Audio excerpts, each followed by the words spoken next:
Сайн байцгаана уу хүндэт үзэгчдээ.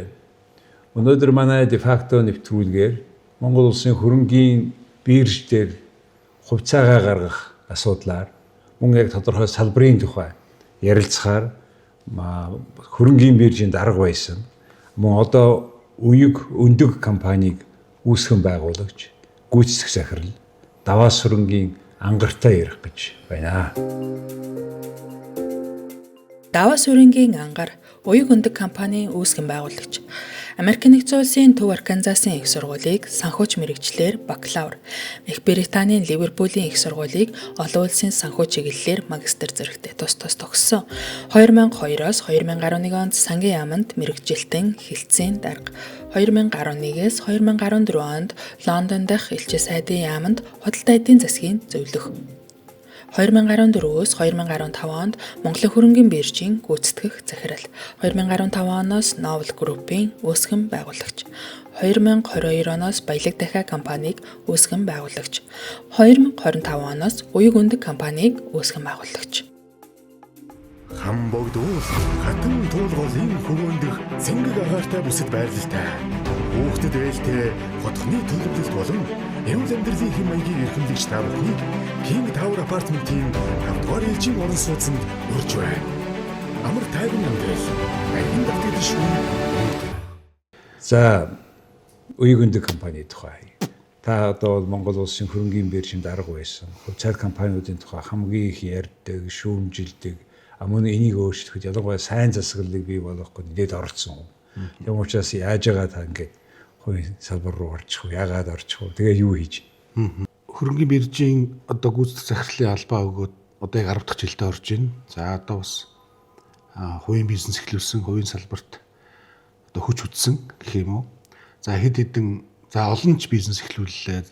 Зарим нь ч одоо фейлдлээ тийм ээ. За зарим нь бас тодорхой хэмжээний одоо амжилттай явж байна. За үүний одоо сүүлийн нэг 2 бизнесмен одоо хөдөө аж ахуйн чиглэлээр эрчимцэн мал аж ахуйтай холбоотой юм. Би өөрөө бас одоо хоббигоор гэх юм уу те эрчимцэн мал аж ахуйг сонирхдаг.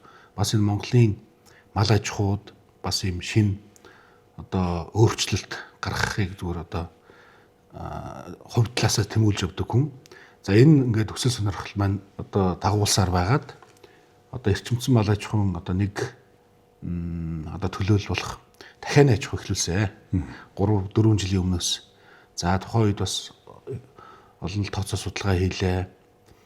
За тэгээд явж итэл яг бид бас зарим яг зах зээлийнхаа судалгаан дээр гэдэг юм уу яг төслийнхөө дизайн дээрс алдаа гаргасан бэл. За тэгээд энэ алдаанаасаа болоод төслийн маань одоо бүтээгдэхүүн өртөх нь хэд өндөр болоод за ингээд зах зээл дээр одоо борлуулагдах одоо чадвар нь буураад гэх юм уу те. За тэгээ энэ төсөл маань ерөнхийдөө бас одоо доголдож эхэлсэн. За тэгэхээр одоо бид бас энэ төсөл дээр чинь одоо тэр дахианы махны баялаг дахиа гэдэг төсөл эхлүүлсэн л дээ. Бас ингээд өр зээл тавиад олон нийтээс одоо санхүүжилт аваад мөр бос утсан төслийг за би хүмүүстээ хөрөнгө оруулагч нартай тийм ээ. За уучлаарай ингээд та хэдийн мөнгө байхгүй болсон шүү. Энэ төсөл чинь тампуурсан шүү гэж хэлэх хэрэг байхгүй шүү дээ. За тийм учраас өөр шийдэл хайж эхэлсэн.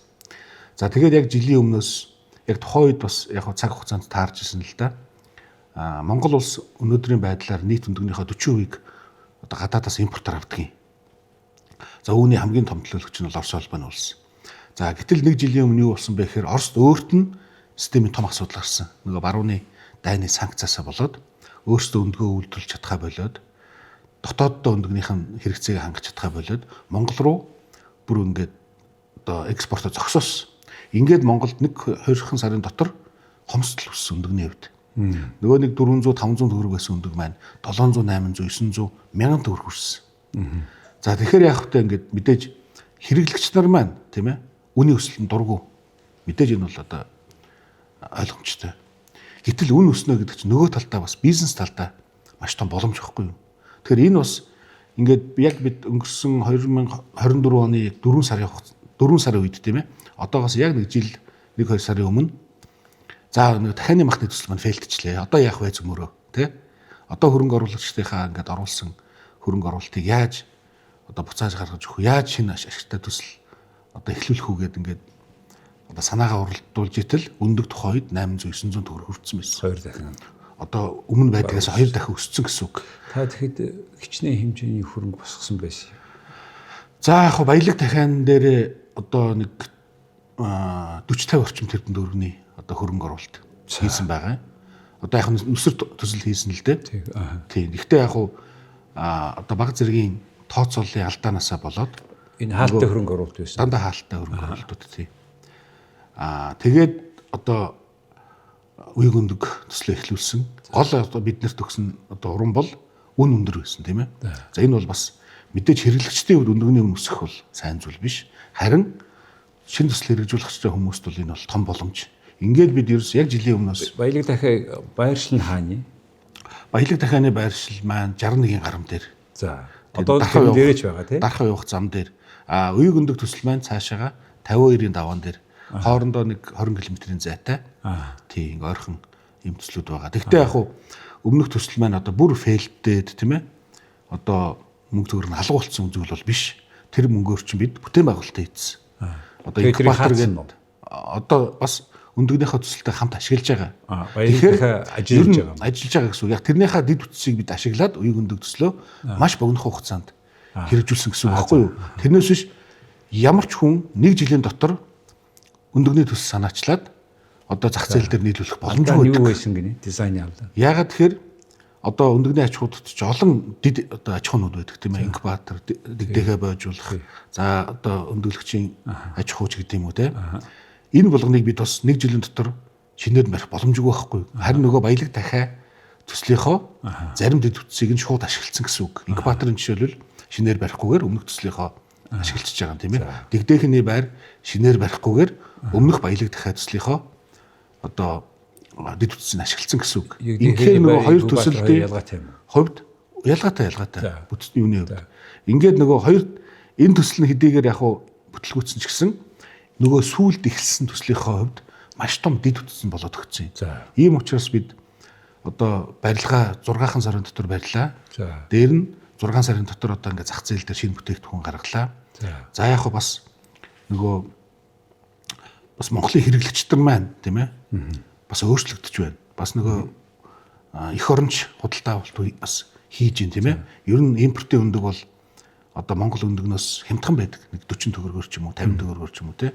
Гэтэл одоо бас Монгол хэрэглэгчдэр маань за үндэсний үйлдвэрлэл юм да. Үндэсний үйлдвэрлэлээ дэмжиж та гэдээ бас одоо манайх чинь шинэ компани шүү дээ. Зах зээл дээр танигдаж амжаагүй. Ингээд манайх 3 сарын дотор өнөөдөр борлуулалтанда 100% хүрлээ. Бүх өндөгөө өдөрт нь борлуулж чаддаг болсон гэсэн үг. Одоо манайх 60 мянган өндөгний аж ахуйтай. За өндөглөгчийн аж ахуй байгаа. Үүнээсээ өдөрт 50 мянган өндөх гардаг юм.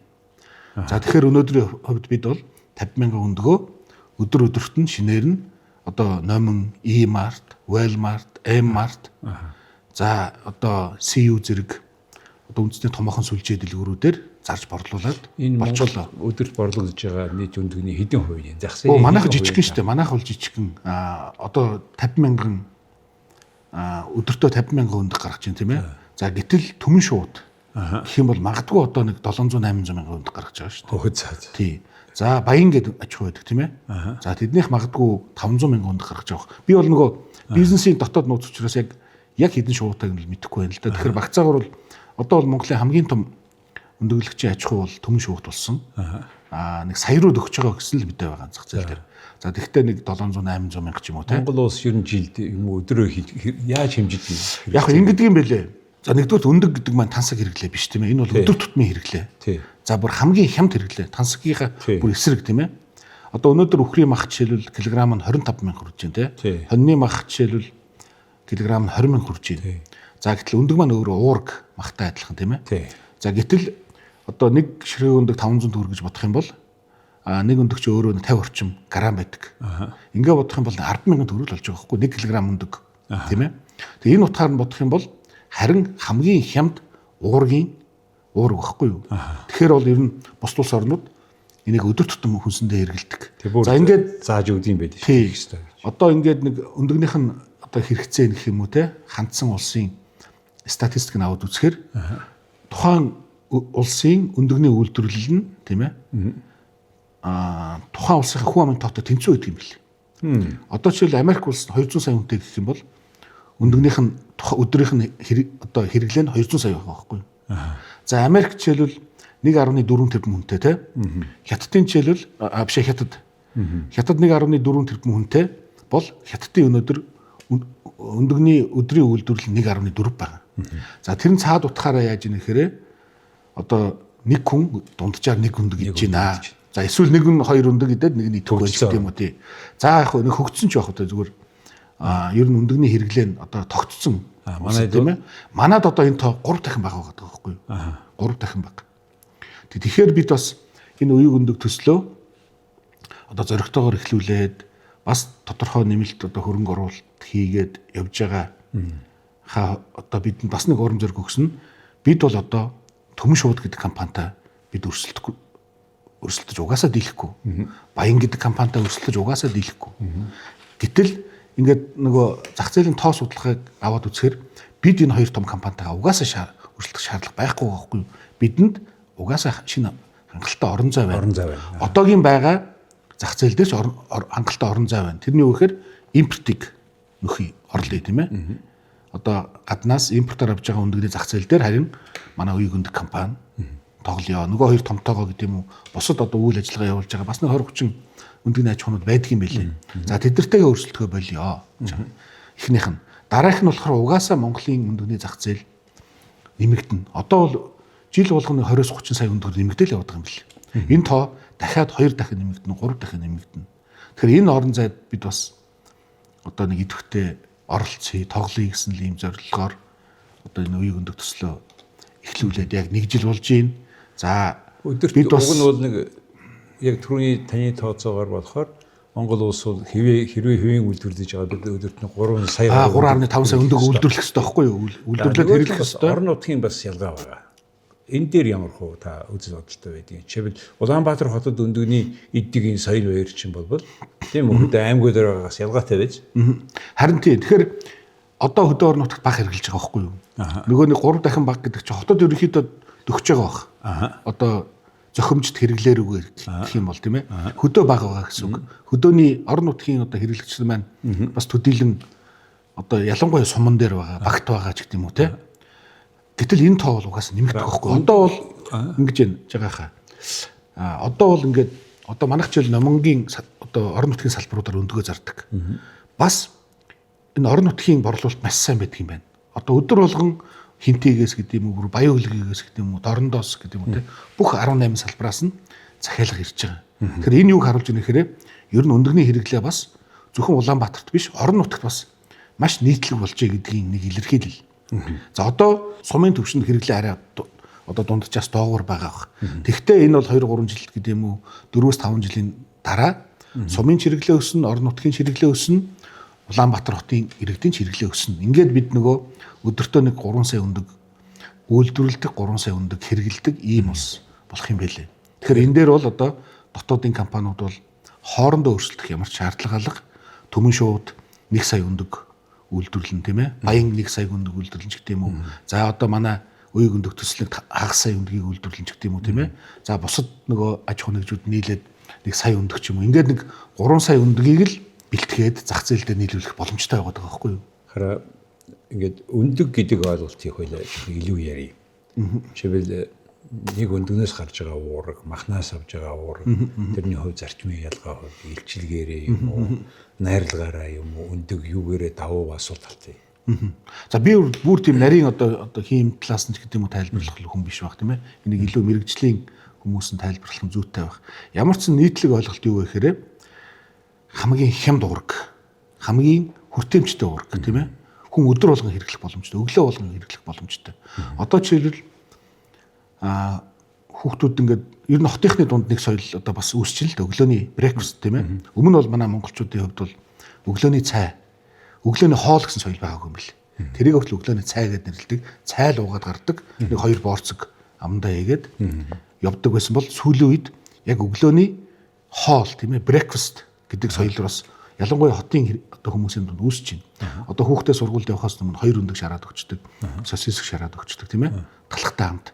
За тэгэхээр хүүхд нөгөө 2 өндөгнөөсөө тухайн одоо өдрийнхөө өдрийн цай хүртэлх тийм ээ хангалттай уурга авчиж байгаа байхгүй ирж хүчтэй байна гэсэн үг. Толгойн илүү сайн ажиллана гэсэн үг тийм ээ. Скандинавын орнууд шүү дээ тий. Хүүхдийн өндөгний хэрэглээ, сүүний хэрэглээгээр их өндөр байна. Тэглүү яах вэ? Хасалсан хэрэглээ. Тэгээд энэ хүмүүс бас илүү том биетэй байна тийм. Тэглүү яах вэ? Хятад сүүг илүү хэрэглээд яг зөв дундаж 10 см өндөр болсон байгаа залуучууд. Тэгэхээр манай энэ орон хүүхдийн хоол гэдэг ойлголт нь сүү өндөг оруулж ийж уурга авчих хэрэгтэй. Тэгээд орон даяараа нөгөө хүүхдүүд адилхан тийм юм мэдчихэж өсөглөн хүүхдүүд болно шүү дээ. За нэг харамсалтай судалгаа байсан л да нөгөө яг одоо бид өөрсдөө ингээд мал аж ахуйн орон хангалттай мах иддэг гээл те. Яг үнэн дээр бас тэгж хангалттай хүн болгон тэгж хангалттай мах идэж чадахгүй байгаа шүү дээ. Одоо махны үн 25,000 хүрчлээ өхрийн мах те.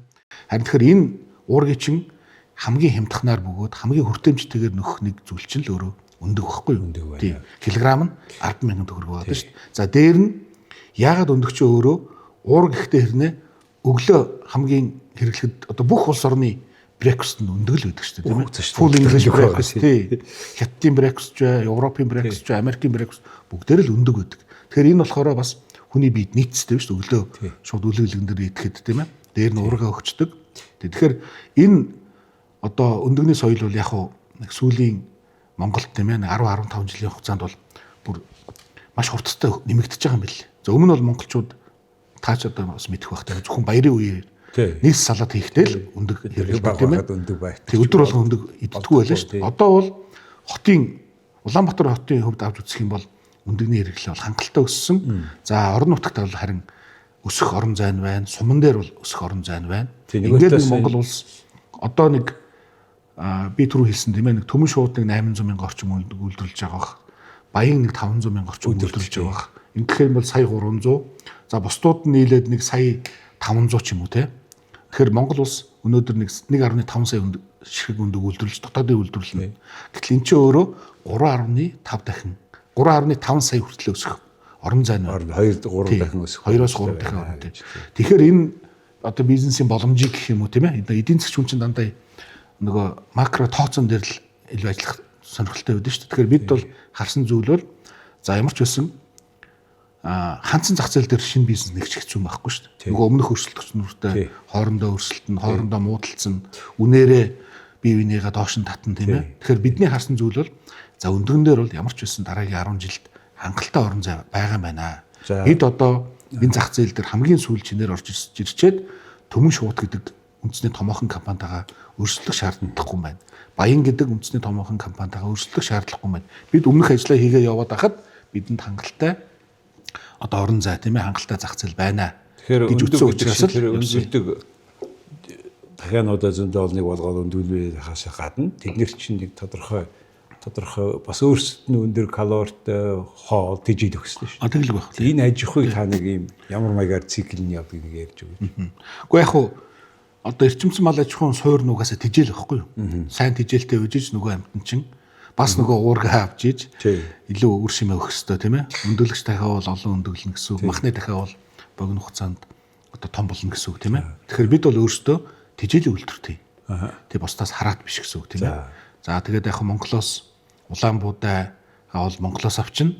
За бас импортоор ордог орцууд нь байна. Жишээл эрдэн шиш гэх юм уу те. Шар буурцч гэх юм уу.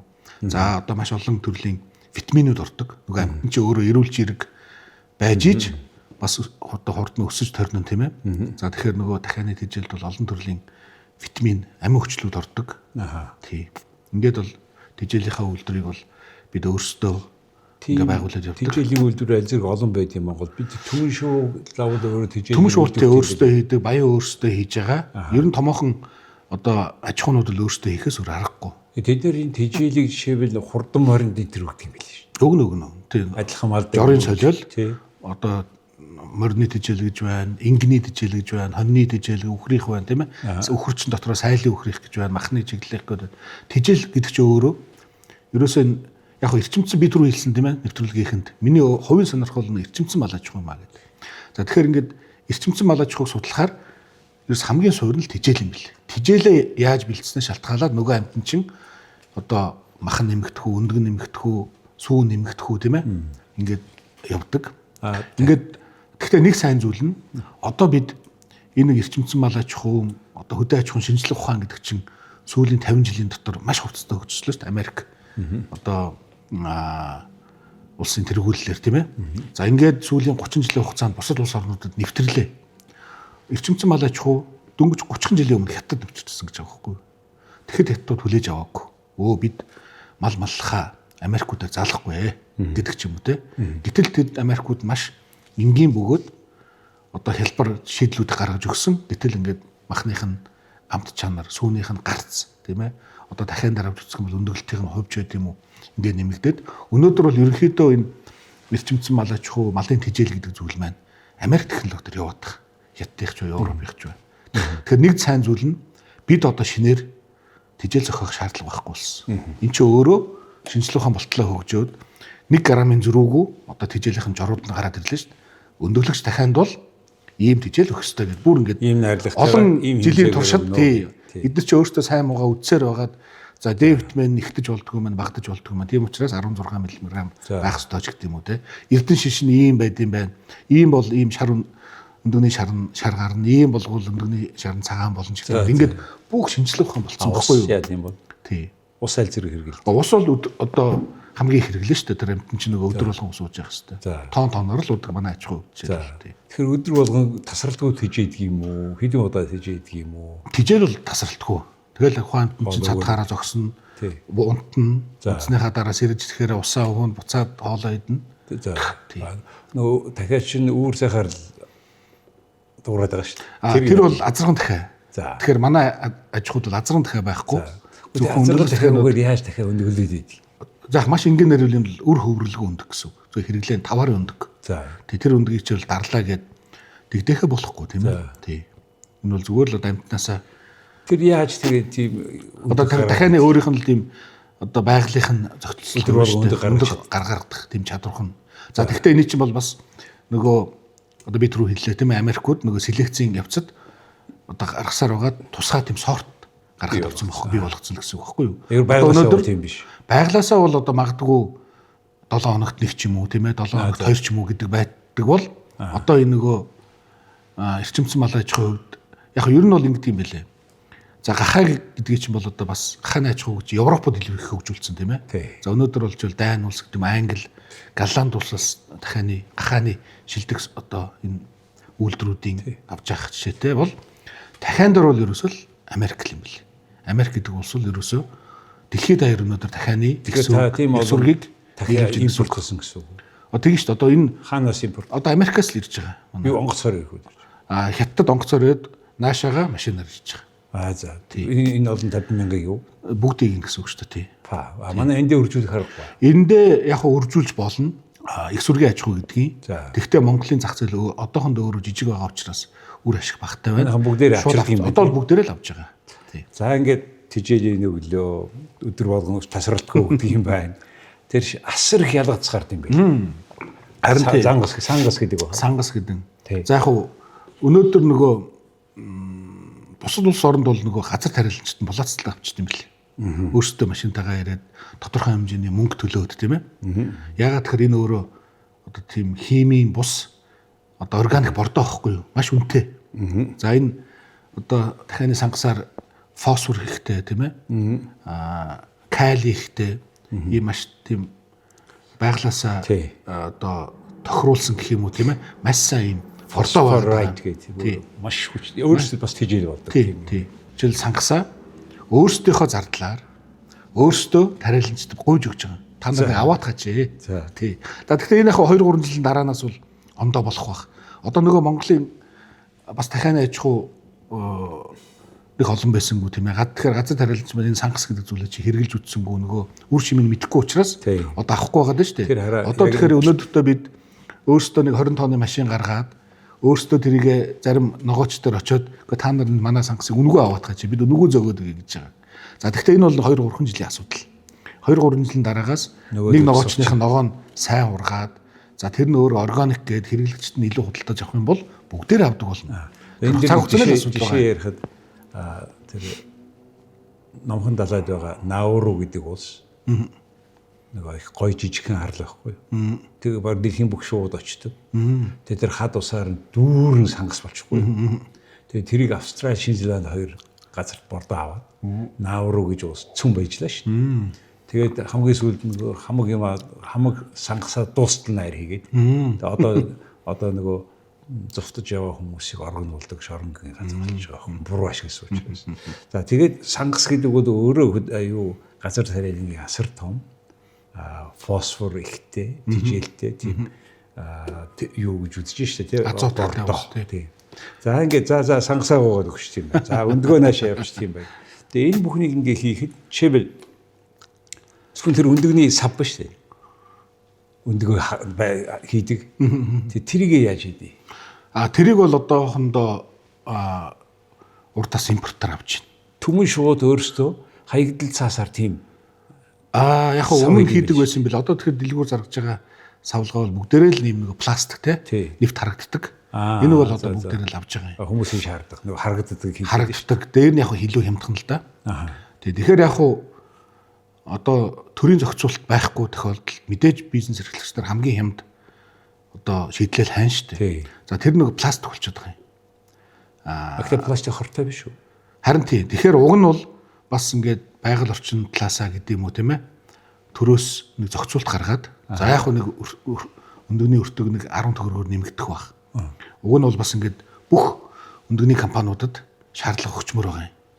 Одоо зөвхөн цаасан дахин одоо байгаль дээлтэй дахин ашиглах боломжтой цаасан үүрэнд хийгээрэй гэдэг ч юм уу тийм. Ингээд төрийн бодлого нь гараад бүх компаниуд тэрийг дагах юм бол цаасаач ашиглаад эргэлтэнд оруулаад ядаж би бас харамсдаг байхгүй. Одоо ингээд пластик бол тийм дахиж ашиглахдаггүй. За байгальд одоо нөгөө яг хэдэн мянган жил болно тийм. Цаасан үүрэх юм бол ядаж айлууд түлчих штэ тийм ээ. За миний сүүлийн хэсгийн асуулт юу гэхээр та ер нь бол таныг яагаад орсон бэ гэхээр юм танай компани preferred буюу давуу эрхтэй хувьцаа гаргана гэж сошиал дээр зарлал гарч байгаа байхгүй юу. За ангарч одоо ингээд хөрөнгөний биржийн дарга байсан хүн зах зээлийн Монголд байдгүй бүтээгдэхүүн гаргах юм дээ. Энэ одоо аль зэрэг бодиттой юм болоо гэдэг асуусан байхгүй юу. Босод орнд бол явж байгаа. Бүр хөрөнгө анх тийм гоё бизнест анх оруулдаг тийм ээ. Тэр хүмүүсээ байсан. За энийг та яаж хийх гэж байгаа? Хичнээн хүн зарах юм, ямар хүн үнцэнтэй явах гэж. Зөв. Яг одоо preferred stock буюу давуу эрхээ хувьцаа тийм. За яг манай компани тухай хууль нэг 20 орчим жилийн өмнө бичигдээд орчуулагдаа тийм. Орчуулгын хууль шүү дээ манай компани тухай хууль. Тэгэхээр тухайн үедээ бол нөгөө хууль орчуулсан ажилласан гишүүд юм уу те бас хөрхи тухайн үедээ тийм одоо хөрөнгөний зах зээлийн мөд бас ойлголт байхгүй шүү дээ. За preferred stock. За нэг ийм зохицуулалт байдаг юм байна. За энийг давуу эрхийн хувьцаагээд орчуулчих. Наадах яг байли хүү байна тэр хийж ирсэн. Гэхдээ яг нөгөө утга нь бол байгаа. Ягаад тэгэхээр англиас монголоор орчуулж байгаа болохоор ингээд манай компани тухайн хуулинд 20 орчим жил заалт нь хүн явсан байгаа. За давуу эрхийн хувьцаа гэдэг. За ийм боломж байгаа шүү гэд. Харамсалтай нь хэрэглэгддэг. За яагаад? Гэхдээ харин гэхээр нөгөө нэгдүгээр одоо хуулиа юу гэдэг юм бэ? Сайн ойлгоогүй ч юм уу тийм ээ? Боломжийг ашиглаагүй л боломж нь байсан байгаа даа. Миний бодлоор бол тийм хэмжээний итгэл хөрөнгөний биржид үүсээгүй. Одоо л нэг юм тайлангаа араач зарим нэг ихэнх гаргаад тайлангаа гаргахгүй байгаа компаниудтайгаа зөх ёсоор тооцоо хийж чадахгүй байгаа шүү дээ. Санхүүгийн зохицуулах орооч. Тэгээд яг бид ингээд бас шин төслөө бид түрүү хэлсэн тийм ээ. Өмнөх төслөө бид бол өрөөр санхүүжүүлсэн. Зээлээр санхүүжүүлсэн. Баялаг дахиад төслөө. За тэгэхээр ер нь бол өрийн санхүүжилт бол компанид маш дарамттай байдаг. Өсөж торних боломжийг нь өгдөг. Дандаа доош нь дарж идэг. Ер нь бизнесийн төсөл гэдэг чинь бол нэг 3-5 жилийн дотор л босдог зүйл юм байлээ. Одоо хөл дээрээ босно гэж хүүхэд одоо хөл дээрээ босно гэдэгтэй адилхан бизнес хөл дээрээ босоход нэг 3-5 жил болдог. Өрийн санхүүжилт болохоор бизнесийг томруулах боломжийг нь өгдөг. Ягаад тэгэхээр тэр нэг дөнгөж эхэлсэн компани чинь хүү төлөх чадвар байдгүй тийм ээ. За сар болгон үндсэн төлбөр төлөх чадвар байдгүй. Ягаад тэгэхээр дөнгөж хүүхдээр ярих юм бол өсөж торинж штэ тийм ээ. Харин хувьцааны санхүүжилт гэдэг бол уг нь бол компанидаа ашигтай, хөрөнгө оруулагч талдаа ашигтай байдаг байхгүй юу? Энэ нэг төслийг цөмөрөө ийм том болгож жагаад эндээс ашгаа хувааж авъя гэдэг бол хувьцааны санхүүжилт. Өрийн санхүүжилт болохоор жижиг байхаас нь ахуулаад хөрхий авах хэрэгтэй. Олсон бүх мөнгийг нь сороод байдаг. Төсөл чинь нөгөө төсөл нь босож чаддгүй те ингээд дампуурчдаг. Ингээд хинч хождггүй. Нэг банкуд нэг юм зээлдэгч нар чанаргүй зээлтэй үлддэг. нийт улсаараа ярих юм бол бөө дампуурсан компаниуд яг өнөөдрийн Монголын нөхцөл байдал واخгүй юу? Нөгөө төрөөс энэ санхүүгийн зах зээлээ одоо чөлөөлөөгүй тийм ээ. Зөвхөн одоо 99% нь ийм өрийн зээл, өрийн санхүүжилт явдаг ийм одоо болгочоод байгаа. Одоо жишээл Америк гэдэг юм уу, Японд гэдэг юм уу, Солонгос гэдэг юм уу компаниуд нь за шинэ залуучууд ялангуяа тийм ээ. Стартап төсөл гэж ярьдаг, шинэ төсөл гэж ярьдаг. Гарааны төслүүдээ давуу эрх хувьцаа гаргаад санхүүжүүлж байгаа. Тэ. Энэ дээр нь тодорхой хэмжээний итгэлцэл байгаа юм. Тэхийн тулд одоо итгэлцэл нь байгаа байхгүй. Тэгэхээр та биш тий юу хичнээн төгрөгийн төсөл яриад байгаа юм. Хэдэн хувийн та зөв давуу эрхтэй хувьцаар гаргах гэдэг байгаа. Тэр нь тэгээд яагаад би тэрийг авах хэрэгтэй юм тийм тий. Яг би түрүү хэллээ. Өрийн санхүүжилт бол нэгдүгээрт компани одоо улам доош нь дарж идэг тийм ээ. Өсөх боломжийг нь өгдөг. Харин хувьцааны санхүүжилт бол компанид тодорхой хугацаа өгдөг. 3 жил, 5 жил гэдэг. За тэгэхээр бид энэ үеиг өндөг төслөө ерөнхийдөө энэ хувьцааны санхүүжилтээр ер нь бас санхүүжүүлъя. Бас зөв жишээ тогтооё тийм ээ. Бас шинэ зүйлийг түүхчээлье. Энэ компани тухай хуулинд 20 гаруй жил амьгүй байсан давуу эрхийн хувьцаа гэдэг зохицуултыг бас Монголын зах зээлд гаргаж үзүүлье гэдэг ийм хүсэл эрмэлзлээр энэ төслөө маш хэрэгтэй санаа байгаа. Давуу эрхийн хувьцаа гаргаж байгаа. За тэгэхээр хөрөнгө оруулагч нарт ийм боломж байгаа юм. За бид бол төслөө одоогийн байгаа үеиг өндөг төслөө нэг 20 тэрбум төгрөгөөр үнэлж байгаа юм. Өнөөдрийн байдлаар. Төслийн үнцэн за. Төслийн үнцэн гэсэн үг тийм ээ. Value гэсэн үг тийм. За ингээд бид энэ төслийнхоо 25% нь одоо тэр angel investor гэж ярьдаг. Одоо авралын хөрөнгө оруулагч нар гэсэн үг байхгүй юу? Цаад утгаараа энэ шин төсөл шүү хүмүүсээ. Энэ төслийг цөмөөрөө нийлээд том болгоё. Том болсныхан дараа ашигаа хувааж авъя гэдэг. За тэгэхээр 3 жилийн хугацаатай гарч байгаа. 3 жилийн хугацаанд энэ нэг төслийг босох боломжийг нь өгөөч. За тэгхийн бол би энэ 20 тэрбумын төслийг за нэг 3-аас 5 жилийн дотор нэг 60-аас 80 тэрбум төгрөгийн үнэлгээтэй болтол нь хөгжүүлье. Тийм ээ. Тэгээ энэ үед нь болохоор 3 жилийн дараа IPO хийнэ. Яг хөрөнгийн бирж дээр.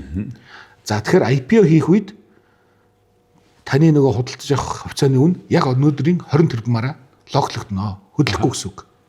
Би энэ том боломжийг одоо хөрөнгө оруулагчтай олгож байгаа юм. Local value-гаар тийм юугаар. Одоо тухайн үед 60 тэрбум болсон уу, 80 тэрбум болсон уу? За магадгүй одоо манай төсөл илүү тооцоос илүү сайн яваа 100 тэрбум төгрөгийн үнэлгээтэй болсон гэж үзье тийм ээ. 3 жилийн дараа.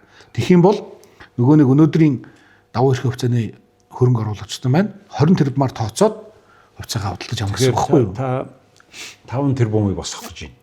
Одоо бол 5 тэрбумыг босгож байна гэсэн үг тий. Танай компани 25% юм байна. Тий. Тэгээд би нөгөө 70 болсон хойно ч гэсэн авсан хүмүүс бол 25% л эзэмшин. Тэгин.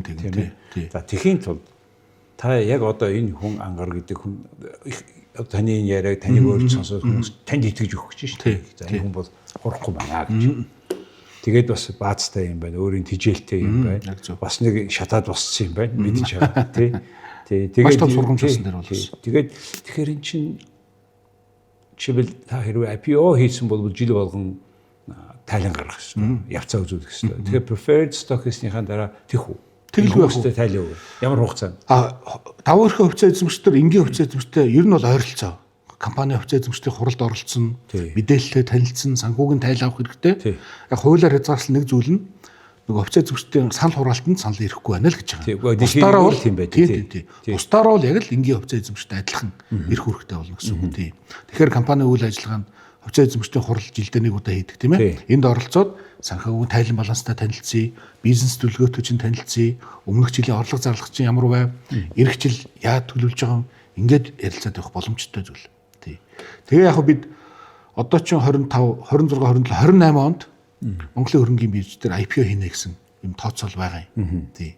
Тэгэхээр энийг би 28 онд Kimantr гэж хэлээд санхүүгийн зохицуулах хорон дээр таа чинь бүр одоо нэг preferred stock гаргах гэж байгаа юм чинь энэ улсын дүрм журмаар явна биз. Тэгэлгүй байх. Хуулинд бүртгүүлнэ. Улсын бүртгэлээр бүртгүүлнэ тий. Тэгээд нөгөө хүмүүс чинь өгтөө хаан чи улсын журмаар явж байгаа. Тэгэлгүй байх уу тий. Ангарын бизнесээ гэж хүмүүс яг байна шүү дээ.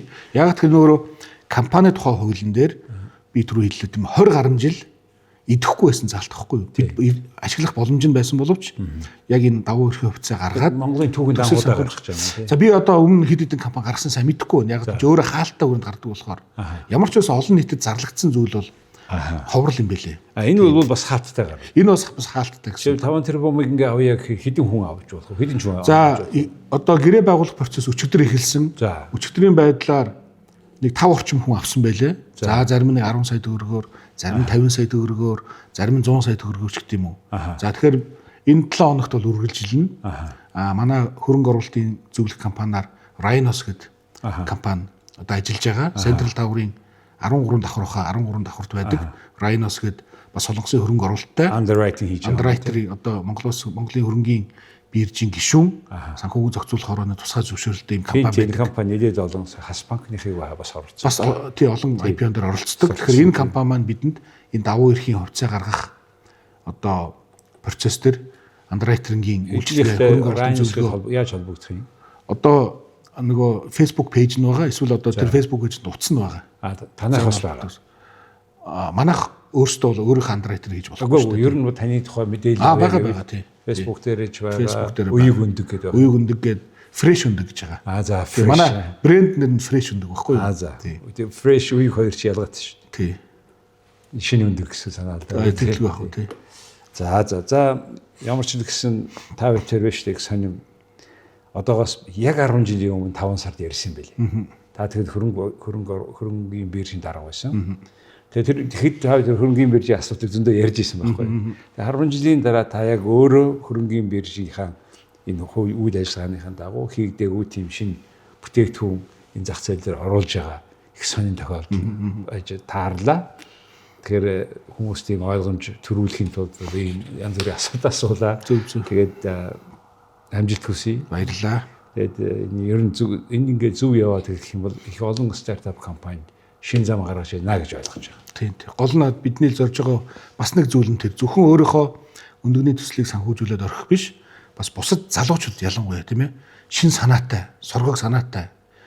Одоо энэ залуучуудыг одоо эдгээр чинь бол бас яг бизнес эрхлэхэд өнөөдөр Монголд хүнд байгаа байхгүй юу? За олдож байгаа санхүүжилт нь өр зээл. Өр зээл гэдэг чинь өөрөө хугацаатай. За яг хүү бол одоо нэг зүйл байлаа гэхэд хамгийн гол хугацаа байдаг. 2 жилийн хугацаатай. За тэгээд 24 сарын хугацаанд тэнцүү төлө гэж байгаа. Тэгээд дөнгөж бий болж байгаа компани 2 жилийн зээлийг төлөх ямар ч боломжгүй байхгүй юу? Мөнгөний зах зээлийн санхүүжилт 1 жил авч дотор байдаг шүү дээ. Тэгэхээр бид бас энэ үеиг өндөг төслөөрөө энэ давуу эрхийн хувьцаагаараа залуучуудад бас ямар боломж байдгийг одоо зорж ийн гэхээр давуу эрхийн хувьцаа гаргаа. Одоо хөрөнгө оруулагч нартай төслөө танилцуулаад одоо ямар ч энэ боломж нь байна шүү. Хуулийн өрөөнд боломж нь байна шүү. За тэгээ хөрөнгө оруулагч нөгөө төсөл санагч хоёр итгэлцэхгүй тэр хоёрын л асуудал. За тэрэн дээр л та хамгийн том зан тавих нь байна шүү. Баярлалаа. За. Хүнд үзэгчдээ өнөөдөр манай Defacto нэвтрүүлгийн зочноор давуу эрхтэй хувьцааг одоо гаргаж байгаа. Монголын хөрөнгөний зах зээлийн шинэ бүтээгдэхүүн гаргаж байгаа үеиг өндөг компани захирал ангар оролцлоо. Цэлгэр уужим орон зай. Хараа баясгах үзэмжит харууц. Цэвэр агаар, тав тухтай орчин. Тансаг, давтагдшгүй өнгө төрх. Таныг илэрхийлэх төгс хийцлэлтэй King Tower. Тав дугаар элчийн орон сууцны загварын байранда та бүхнийг урьж байна. King Tower Apartment.